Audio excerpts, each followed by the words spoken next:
Good evening and thanks for watching KGNS News. I'm Harry Sullivan. And look at this. This is either our desk is on fire or it's Halloween. Touching down about 10 minutes ahead of schedule, Air Force One landed here at McAllen International Airport with President Donald Trump as well as Senators Ted Cruz and John Cornyn.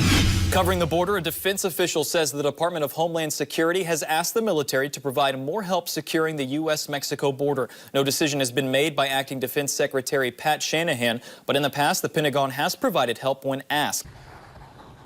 Look at that. Been getting in my skating. Today is Navidad Fest. Activists recently rallied in front of the Laredo Detention Center to fight for the release of a mother who's seeking asylum so she can be reunited with her daughter. Thanks, Ann. I am with the mayor-elect here at his campaign headquarters. They held a round table with other community leaders as well as Mayor Pete Saenz of Laredo. They held that right after Trump departed back for Washington, D.C. They just had a press conference. Ted Cruz saying Donald Trump may now be willing to compromise on a few things. Joining us is Lorena Cold Front Ibarra. She's got a look at what we can expect this week in weather. Brisk, to say the least. There's a new version of the board game Monopoly that caters to a different kind of audience. The new game centers around people who were born between the year 1981 and 1996, also known as those stinking millennials. The tagline for the new game is, forget real estate, you can't afford it anyway. In this game, players don't buy properties. Instead, they buy experiences, such as going to a 3-day music festival, a week-long meditation retreat, or crashing on a friend's couch. It's all about living in the now, Mindy, in the now. Okay. Who needs to save money? Meanwhile, customs agents close to $1 million in unreported currency at International Bridge 2. The incident happened on Friday when an agent referred a vehicle to a secondary inspection. A little warm out there. Yes, a little toasty this morning for what we've seen the past couple of days. Beautiful weekend, sort of carrying over into this morning in terms of those warm temps, but that will change as we move throughout the week. And it's not just back at headquarters or in the air that the National Guard is needed, but here on the shore, where this carrizo cane, this invasive species, is controlling the area. You can see how hard it is.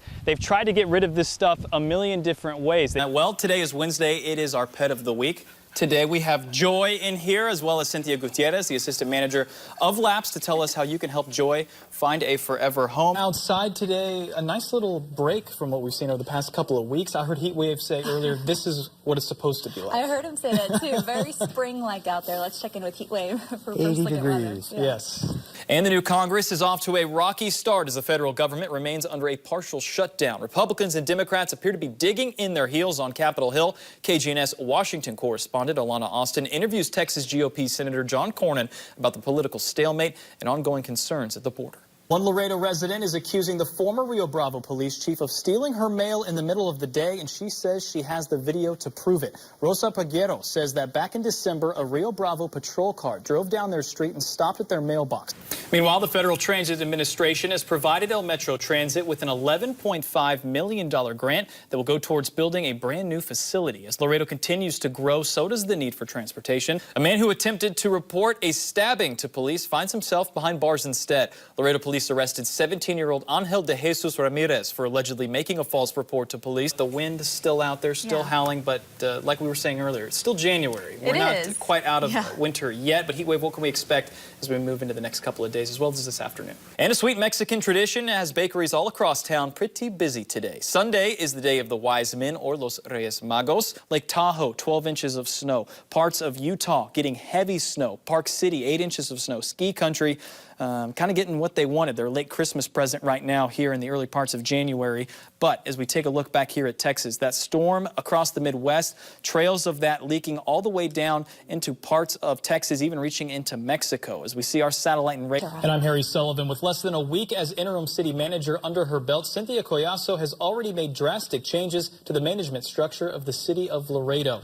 It was announced on Saturday by District 4 Councilman Alberto Torres Jr. that Collazo decided to replace 5 executive director positions, which former city manager Horacio de Leon created, with 2 interim assistant city managers. The 5 executive directors include Blasita Lopez, Martin Aleman, Monica Flores, Mario Maldonado, and Ramon Chavez. Collazo reassigned these former directors to roles management has deemed fit. The result of these changes is allegedly saving the city over $425,000. City staff have been asked to limit their comments regarding these matters since it does involve personnel. We reached out to the city and they provided this statement from Coyasso saying in part, quote, while executive directors helped us reach many of our goals over the past year and a half, what is needed during this time of transition is to strengthen our city management and improve direct communication between the city manager and staff, end quote. So now all that's left is one question that investigators are trying to figure out. That question is why. Reporting live from the Laredo North Station, Harry Sullivan, KGNS News. Welcome back. 6:44 here on this Monday as we kick off the last 15 minutes of news commercial free. In national news, there's still no sign of an imminent agreement on the border wall. Finally, before you go, penguins with happy feet went out to play at Northeast China's Giant Ice Festival. The flightless birds live in an Arctic-themed aquarium in the Chinese city that plays host to the festival. Workers at their Polar Land Aquarium home released half a dozen of them into their slick outdoor ice. They're even used to near zero temperatures. It looks like happy feet, but just in real life. How cute is that? No right. ice around here, but. Yes. Well, that's all the time we have. We'll see you right back here on KGNS News at noon. Have a good morning.